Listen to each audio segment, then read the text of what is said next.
안녕하십니까. 오늘은 여러분이 꼭 알아야 할 내용이 있기에 말씀을 영상으로 보내드립니다. 건강한 뇌는 장에서 시작된다 라는 주제를 가지고 말씀을 드리고자 합니다. 이게 우리의 건강한 뇌는 다른 데서 시작되는 게 아니라 우리 장, 소장, 대장 이렇게 장에서 시작된다는 것입니다. 어리벙벙하겠죠. 그러나 이것을 꼭 알아야 할 우리가 건강에 대한 지식입니다.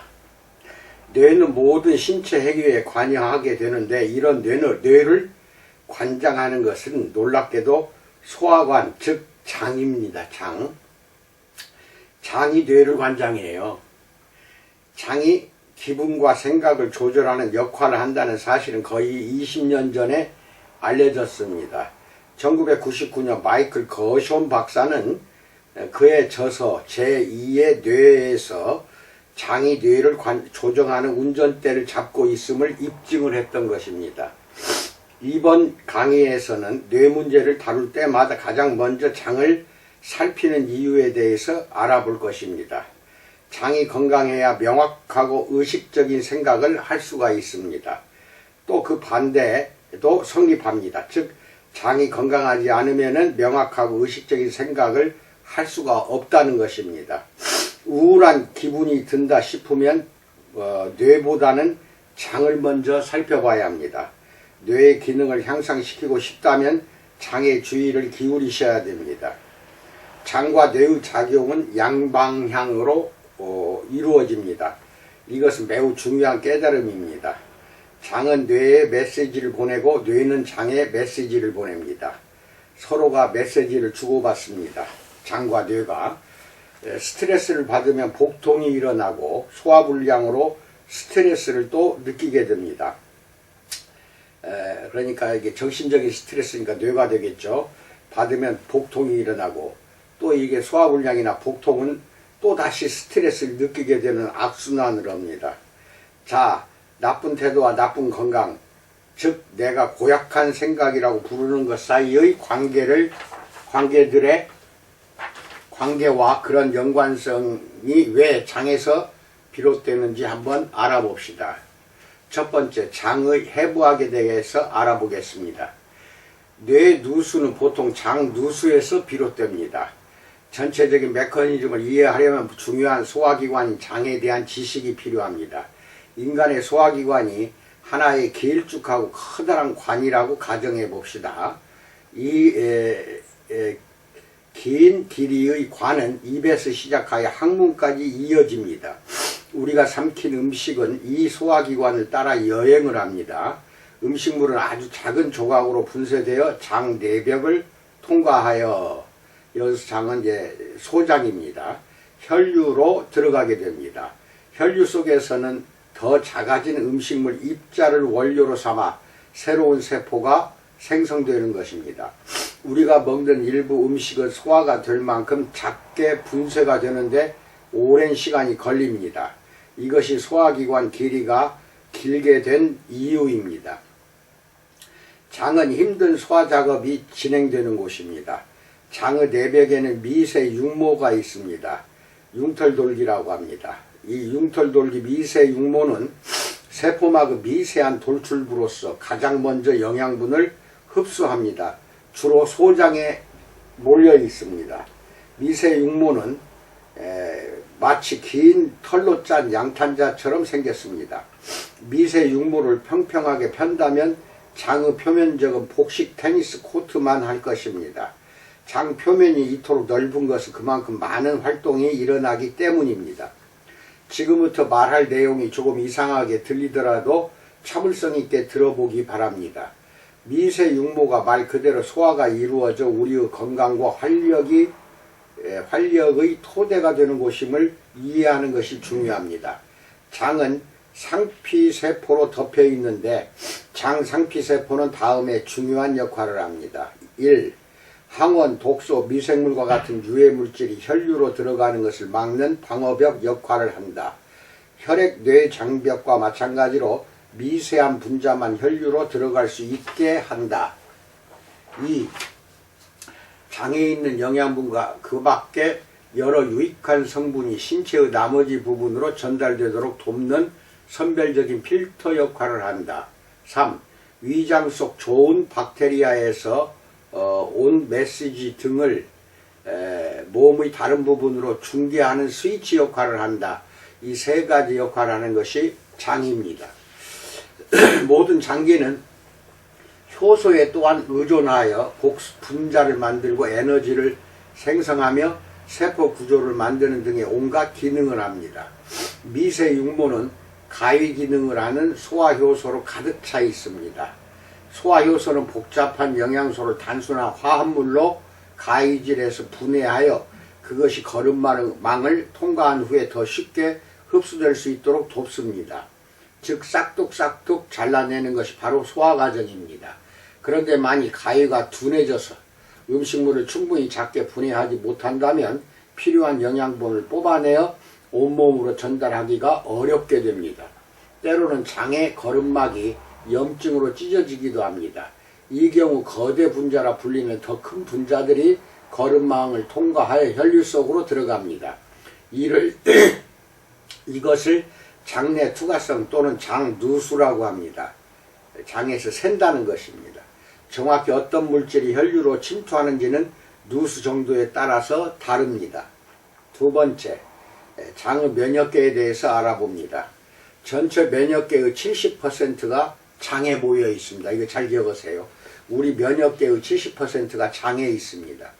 우리 몸이 이렇게 설계된 것은 건강에 가장 큰 위협이 발생하는 곳이 장이기 때문입니다. 가장 취약하면서도 중요한 곳에 가장 큰 군대를 배치해야 우리 몸을 제대로 보호할 수 있지 않겠습니까? 올바른 음식을 섭취하고 장 기능이 원활하면 소화가 쉽고 효율적입니다. 그런데 어떤 음식은 다른 음식보다 분해와 소화에 더 많은 시간이 걸립니다. 이를테면 소갈비는 바나나보다 소화가 더딥니다. 혹시라도 염증에 의해 장의 거름망이 찢어졌다면 장에서 단백질이 미처 분해되기도 전에 소갈비의 커다란 단백질 덩어리가 상피를 통과해 혈류 속으로 침투할 것입니다. 아미노산으로 가위질해서 쪼갠 다음에 그 아미노산 약 20여 종이 침투를 해야 되는데 장에 누수가 생기면 단백질 덩어리가 장 내벽 상피 세포를 통과해서 우리 혈류 속으로 침투가 된다 이것입니다. 면역계는 이런 거대 분자를 침입자로 인식하여 이게 뭐지? 일단 제거하는 편이 좋겠다 라며 즉각적인 방어에 돌입할 것입니다. 즉 소고기에 대한 항체를 만들어 거름망을 통과한 소고기와 다른 모든 거대 분자에 대해서 과민성이 생기는 것이 우리 면역계입니다. 보통은 제산제를 복용해 어느 정도 해결할 수 있을지도 모릅니다. 그렇더라도 중요한 것은 거름망은 여전히 찢어져 있는 상태라는 것입니다. 더욱이 제산제는 오늘날 네 번째로 흔하게 처방되는 약물임에도 소화기관에 큰 혼란을 일으킵니다. 제산제는 염산의 생성량을 극적으로 줄이는데 이게 위에서 나오는 위산입니다. 위산이 염산입니다. 이것을 줄여버립니다. 사실 위산 즉 염산은 우리에게 유익하고 필요합니다. 지나치게 양이 많아질 때 문제가 되는 것 뿐입니다. 그런데 염산을 대폭 감소시키면 제산제로 감소시키면 바람직하지 않은 박테리아가 번성할 수 있는 환경이 조성됩니다. 이게 문제입니다. 이처럼 바람직하지 않은 박테리아가 장을 압도하는 상황을 장내 세균 불균형이라고 부릅니다. 우리는 이런 상황을 전혀 눈치채지 못할 수 있습니다. 곰팡이 가득 핀 방에 살면서도 곰팡이가 너무 많아져서 더 이상 우리 몸이 감당하지 못할 때까지는 곰팡내를 의식하지 못하는 것과 같습니다. 그러나 곰팡이는 늘 방 안에 머물러서 우리의 폐와 뇌에 영향을 미칩니다. 장내 세균의 균형이 깨져도 이와 비슷한 상황이 벌어집니다. 우리는 장내 세균 불균형을 느낄 수 없지만 이것은 계속 장에 영향을 미치고 장 투과성을 유발하게 됩니다. 장내 세균 불균형을 제산제가 악화시켜 장 투과성을 초래합니다. 메이오 클리닉의 한 연구에 따르면 장 점막에 가벼운 상처만 나도 심각한 결과를 초래할 수 있고 건강에 심각한 영향을 미칠 수 있다라고 말합니다. 제산제를 며칠 이상 복용하면 장내 세균의 균형이 깨질 가능성이 매우 높아집니다. 국내에서 병원 처방을 받아서 제산제를 주로 많이 사서 드십니다. 약국에서 처방 없이도 살 수가 있습니다. 그 제산제 중에 대표적인 게 델포스라든지 암포젤이라든지 이런 건 다 제산제에 해당됩니다. 그런데도 우리는 변비, 설사, 배탈, 복부 경련 등의 증상이 나타낼 때만 이것을 알아채게 됩니다. 게다가 문제를 알아차린 후에는 어떻게 하는가요? 대부분 제산제를 더 많이 복용하라는 말에 따르는데 그 결과 상황은 더 악화됩니다. 다음과 같은 악순환이 시작되는 것입니다.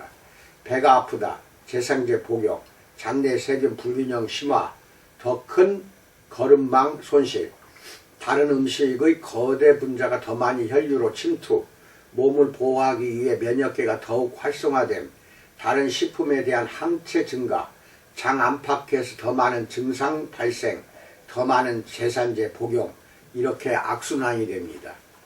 이와 같은 매우 흔한 시나리오대로라면 아무것도 나아질 수가 없습니다. 이제 전인의료, 통합의료, 기능의료를 하는 의사를 찾아가 당신의 면역계가 어떤 식품을 침입자로 간주하는지 확인하기 위해 90가지 식품에 대한 혈액검사 패널을 주문합시다. 검사를 통해 당신이 몇 가지 식품의 알레르기성인지를 알 수 있습니다. 아마도 결과를 받아본 당신은 맙소사, 내가 먹는 음식들이 전부 해당되잖아 라고 말할 것입니다. 물론 그렇습니다. 면역계는 그런 음식들로부터 몸을 보호하려고 합니다. 물론 당신이 먹는 음식이 반드시 문제인 것은 아닙니다. 문제는 장의 거름망이 찢어진 것, 전문용어로는 장 투과성입니다. 큰 그림으로 보자면 그런 음식들이 당신에게 반드시 나쁜 것만은 아닙니다. 해결해야 할 문제는 거대 분자의 침투를 유발한 누수를 해결해야 됩니다. 결론은 이렇습니다. 어떤 음식을 먹고 어딘가 편치 않다고 느껴지면 몸이 당신에게 말을 걸고 있는 것입니다. 몸에서 어떤 종류의 반응이 일어나고 있으니 주의를 기울여야 한다고 알려주는 것이 편치 않게 느끼게 하는 겁니다. 피곤하다고 느낍니까? 두통이 있습니까? 그 원인을 파악하려면 당신이 입속에 무엇을 집어넣는지부터가 점검해야 합니다. 이 말을 이해한다면 이제 숟가락 위에 놓인 음식이 건강상의 모든 문제와 직결된다는 것을 알고 당신이 따르는 모든 치료 프로토콜을 반드시 장 기능이 적절한지를 확인하는 절차를 포함시켜야 합니다. 장 기능이 정상화될수록 신체의 모든 시스템이 향상됩니다. 그리고 몸이 개선되면 뇌도 개선될 것입니다. 삶의 전망이 밝아질 것이고 생산성도 높아질 것입니다.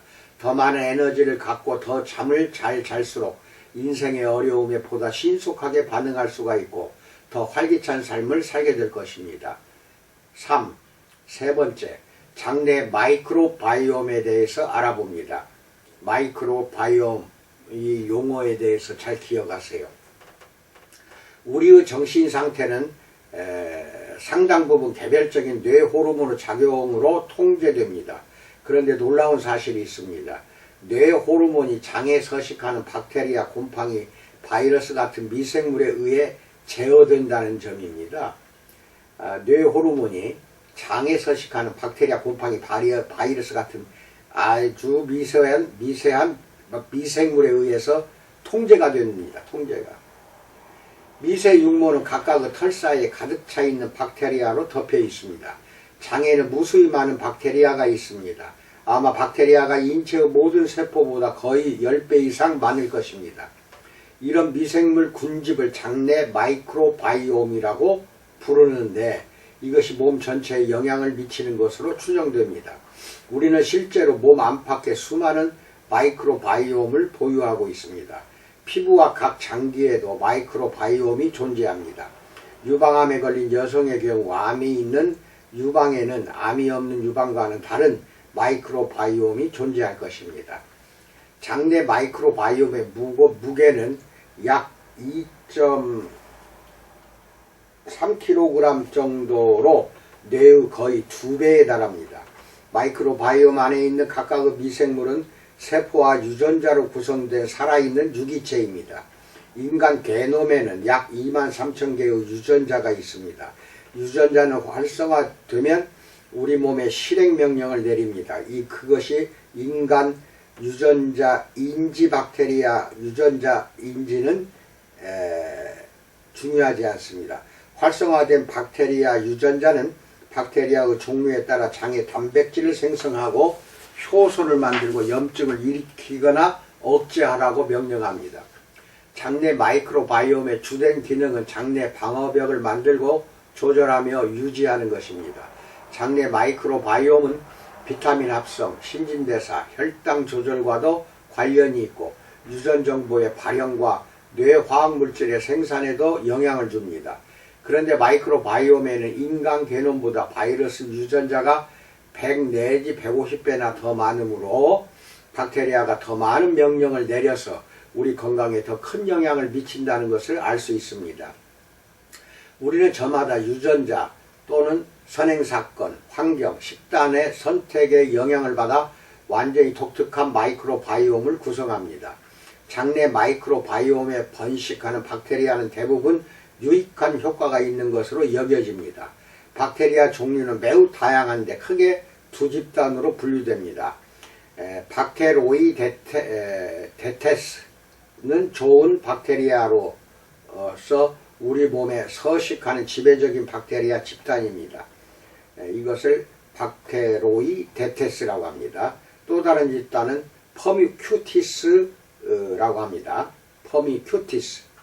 위험하진 않지만 농도가 높아지면 박테로이데테스 유익균을 압도하고 장악할 수 있습니다.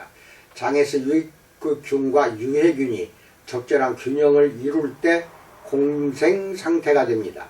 마이크로바이옴의 불균형은 장내 세균 불균형이라고 불리며 장과 몸 전체에서 염증이 생기는 주요 원인이 됩니다. 피로감 역시 장내 세균 불균형에 두드러진 증상입니다. 장에서 면역세포는 마이크로바이옴과 같은 표면에 위치하여 마이크로바이옴에 지대한 영향을 받습니다. 마이크로바이옴은 뇌 호르몬 생성에 영향을 미치는 것과 거의 유사한 방식으로 면역세포의 작동 방식도 조절하고 통제합니다. 좋든 싫든 문제라고 느끼든 간에 마이크로바이옴이 우리의 모든 신체 기능을 조종하고 있는 것입니다. 마이크로바이옴 구성물은 우리가 섭취하는 음식물에 따라 건강한 면역 반응을 형성할 수도 몸을 질병에 취약한 상태로 만들 수도 있습니다. 불균형한 마이크로바이옴은 장 투과성 또는 장 누수를 유발하는 염증성 환경을 조성합니다. 장 누수는 뇌와 관련해서도 나쁜 염증을 일으키고 뇌 호르몬 생성에 영향을 미칠 수 있어서 우울증, 잘 기억하세요. 우울증, 불안, 인지기능장애가 심하면 이제 치매가 돼요. 사회적 기능장애로 이어질 수가 있습니다. 그러면 뇌와 신체 전반에서 염증이 증가하여 알츠하이머병, 불안, 기억력 상실, 뇌안개, 감정 기복 등이 나타날 위험이 높아집니다. 또 분자 모방이 발생하는 환경을 만들어 해로운 음식과 분자 구조가 비슷한 자신의 뇌의 영역을 항체들이 공격하게 만듭니다. 무서운 것입니다. 우울증을 해소하기 위해 항우울제를 복용하면 뇌 호르몬의 불균형을 화학적으로 무효화하여 일시적으로 기분이 나아질 수 있습니다. 이런 약물은 훌륭한 구명조끼입니다. 약이 필요하다면 복용하십시오. 그렇더라도 당신은 여전히 내면의 격렬한 폭포에 맞서 허우적될 것입니다. 애초에 호르몬 불균형의 근본 원인을 해결하지 않았기 때문입니다. 마이크로바이옴은 혈액 뇌 장벽 손상에도 직접적인 영향을 미칩니다. 장과 혈액 뇌 장벽에는 일부 동일한 구성 요소가 포함되어 있습니다. 그래서 장 누수가 생겨 장내 방어벽에 대한 항체가 생기면 그 항체들이 혈액 뇌 장벽도 공격하여 결국은 이제 질병으로 이어질 수가 있다는 것입니다. 네 번째, 뇌와 장의 대화에 대해서 알아봅니다. 자가 면역 증상의 소용돌이에서 벗어나려면 뇌와 장이 어떻게 소통하는지를 정확히 이해해야 합니다. 뇌를 자신의 관할 경찰서에 모든 지시를 내리는 경찰청장이라고 생각합시다. 장내 미생물군은 경찰 관할 도시의 시장입니다. 시장은 경찰청장에게 어떤 일에 주력할지를 알려주고 모든 시민을 안전하게 지키기 위해 해야 할 일을 설명합니다. 시청의 모든 부서에서 이 같은 일이 벌어집니다. 시장이 항상 운전대를 잡고 있는 것입니다. 미생물이 뇌를 다스린다는 뜻입니다. 뇌에서 장내 마이크로바이옴으로 이 한 개의 메시지가 내려갈 때마다 장에서 뇌로는 9개의 메시지가 올라온다는 것입니다. 기억해 두십시오. 뇌와 장의 작용은 양방향으로 이루어집니다. 이런 메시지는 스트레스 상황에 대처하는 뇌의 반응, 뇌 호르몬 생성, 뇌의 면역계 활성화, 새로운 뇌세포의 성장과 합성 능력에 영향을 미칩니다. 우리가 먹는 음식은 장내 미생물군에 중대한 영향을 미치고 그 영향은 단 하루만 해도 확연히 나타납니다. 장내 미생물군에서 뇌로 전달하는 메시지도 그만큼 빠르게 변화합니다. 마이크로바이옴 내의 박테리아는 섭취된 음식 아미노산을 분해하여 몸에서 필요로 하는 다른 뇌 호르몬이나 신경 전달 물질로 변환하는 효소 기능을 촉진합니다. 뇌 호르몬은 두뇌 속도부터 감정 기복과 신진대사까지 뇌의 각종 작동 방식을 제어합니다. 만약 현재 우울증을 앓거나 불안감을 느낀다면 장에서 시작된 신경 전달 물질의 불균형을 겪고 있는 것입니다. 우리 몸에서 분비되는 모든 세로토닌 호르몬의 90%가 뇌가 아니라 장에서 분비되고 저장됩니다. 세로토닌이 주로 뇌에서 분비되는 걸로 알고 있지만 그게 아니라 90% 이상은 장에서 분비가 되고 저장됩니다. 다섯 번째, 스트레스는 뇌와 장의 양방향 대화이다에 대해서 알아봅니다. 장내 세균 불균형은 오염, 화학물질, 방사선 등의 유해 환경 노출부터 일상생활 스트레스에 이르기까지 다양한 신체 스트레스에 의해 유발될 수 있습니다. 이제는 장내 미생물군이 운전대를 조종하며 우리 몸이 생활 스트레스에 반응하는 방식을 전체적으로 통제한다는 사실이 과거 어느 때보다 과학적으로 명확해졌습니다. 작동 원리는 다음과 같습니다. 장내 미생물군이 척수를 따라 혈류를 통해 화학적 메신저를 뇌로 보냅니다. 이 메시지는 인지된 스트레스에 대처하는 방법을 시상하부에 알려줍니다. 뇌의 시상하부는 뇌하수체의 스트레스 요인의 우선순위를 알려주고 뇌하수체는 각 기관에 생산해야 할 호르몬을 지시하는 메시지를 보냅니다. 예를 들면 아카만시아는 장에서 발견되는 박테리아의 일종입니다. 아카만시아는 유익균 중 하나로 알려졌습니다. 이 균이 부족하면 제1형 당뇨병과 비만을 일으킬 위험성이 매우 높아집니다. 그런데 코르티솔, 카테코라민 같은 스트레스 호르몬은 아카만시아 수치를 감소시킵니다. 만약 당신이 어떤 책을 그 초안을 4주 안에 완성해야 하고 아직 해야 할 작업이 엄청나게 많이 남았다고 가정해 봅시다. 출판사에서는 당신이 초고를 제때 보내야 할 중요한 이유를 강조해 왔는데 새 책을 휴가 전에 꼭 출간하기 위해 모든 부서가 출판 프로세스가 원활히 진행되도록 일정을 맞춰 놓은 상태라고 합니다. 당신은 매일 4시 반에 일어나서 뇌가 더 이상 말도 안 되는 소리를 짓거리기 시작할 때까지 종일 일하고 마트에 장보러 갈 시간도 없어서 주로 통조림에 든 정어리에 샐러드 드레싱을 끼얹어 발효 피클을 곁들여 식사를 해결합니다. 당신과 가장 오랫동안 함께 일한 직원 하나는 갑자기 부모님 한 분이 돌아가셔서 큰 충격에 빠져 있습니다. 당신은 내일 건강한 라이프 스타일로 사는 법에 대해 강연을 해야 하는데 발표 자료는 아직 준비도 못했습니다. 잠시 숨을 돌리면서 생각해보면 이 모든 일이 제1세계의 문제라는 것을 깨닫게 됩니다. 당신에겐 충분한 음식과 물이 있습니다. 당신 머리 위에는 멋진 지붕이 있습니다. 당신이 사랑하는 사람들은 모두 행복하고 비교적 건강합니다. 이번 책은 당신이 항상 꿈꿔왔던 작품입니다. 갑자기 당신 얼굴에 커다란 미소가 피어나고 스트레스 호르몬이 진정되면서 깊은 명상에서 비롯되는 기분 좋은 엔돌핀으로 대체되며 세상의 모든 일이 좋아집니다. 만약 당신의 장내 미생물군의 균형이 깨지면 잠에서 깨어날 때의 불안이 사라지지 않고 오히려 일하는 동안 증가할 것입니다. 뇌를 진정시키기 위한 장의 지원이 없다면 스트레스가 2.8배나 높아지고 스트레스 호르몬도 계속 유지되거나 강화됩니다. 하지만 발효식품을 비롯해서 더 좋은 음식을 선택하여 미생물군을 보강하면 정서적인 탄력성이 높아집니다. 이런 좋은 습관을 하나씩 들여나가 봅시다. 발효 피클도 하나씩 꾸준히 챙겨 먹고. 6번째, 해로운 빵, 밀과 글루텐의 문제에 대해서 알아봅니다. 이거 아주 중요합니다. 곡물은 세계에서 가장 풍부한 식량 자원으로서 인간의 행동과 정신건강에 영향을 미칠 수 있습니다. 소화 과정에서 밀은 뇌에 다양한 반응을 일으키는 여러 화학물질로 분해됩니다. 첫째, 밀은 뇌에 침투하면 정신 착란을 일으킬 수 있는 아편과 유사한 엑소로핀이라는 분자를 배출합니다. 큰 문제입니다. 밀가루가 그래요. 미국인 1인당 연간 대단한 양의 밀을 소비합니다. 하루에 거의 165g을 소비하는 셈입니다. 유럽인은 하루에 평균 10 내지 20g의 밀을 소비하고 많게는 50g 넘게 소비하는 것으로 알려졌습니다. 미국인이 다른 서구권 사람보다 글루텐을 3배 이상 섭취하며 이것은 역대로 가장 높은 수준입니다. 그런데 밀을 섭취할 때마다 오피오이드 수용체를 자극하게 됩니다. 영화를 보거나 친구들과 함께 놀며 마지막으로 크게 웃었던 때를 기억합니까? 아마도 너무 많이 웃어서 배가 아팠던 적도 있을 것입니다. 그렇게 웃고 나면 기분이 얼마나 좋아졌는지도 기억납니까?